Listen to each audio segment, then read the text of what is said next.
মহাকাশের নানান রহস্যের সমাধানে বিজ্ঞানীরা প্রতিনিয়ত বিভিন্ন গবেষণা চালিয়ে যাচ্ছেন, যার ফলশ্রুতিতে পৃথিবীর বাইরেও প্রাণের অস্তিত্ব থাকতে পারে এমনই এক সম্ভাবনার সবচেয়ে শক্তিশালী ইঙ্গিত দিলেন জ্যোতিষবিজ্ঞানীরা। এমনটাই জানিয়েছেন গার্ডিয়ান, নিউ ইয়র্ক টাইমস সহ বেশ কিছু আন্তর্জাতিক গণমাধ্যম।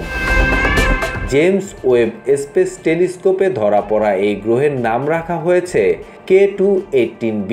পর্যবেক্ষণের মাধ্যমে বিজ্ঞানীরা এই গ্রহের বায়ুমণ্ডলে এমন দুটি রাসায়নিক গ্যাসের চিহ্ন পেয়েছে যেগুলো পৃথিবীতে কেবল জীব প্রক্রিয়ার মাধ্যমেই তৈরি হয়। গ্যাস দুটি হচ্ছে ডাইমিথাইল সালফাইড DMS ও ডাইমিথাইল ডিসালফাইড DMDS।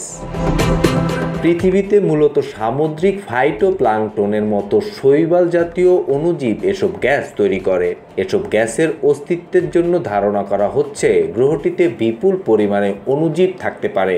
তবে গবেষণাটির প্রধান গবেষক ক্যামব্রিজ বিশ্ববিদ্যালয়ের অধ্যাপক নিকু মধুসূদন জোরালোভাবে বলেন, প্রকৃত জীবন্ত প্রাণীর অস্তিত্ব পাওয়া গেছে এমন ঘোষণা দেওয়া ঠিক হবে না, বরং একে জীব প্রক্রিয়ার ইঙ্গিত হিসেবে দেখতে হবে।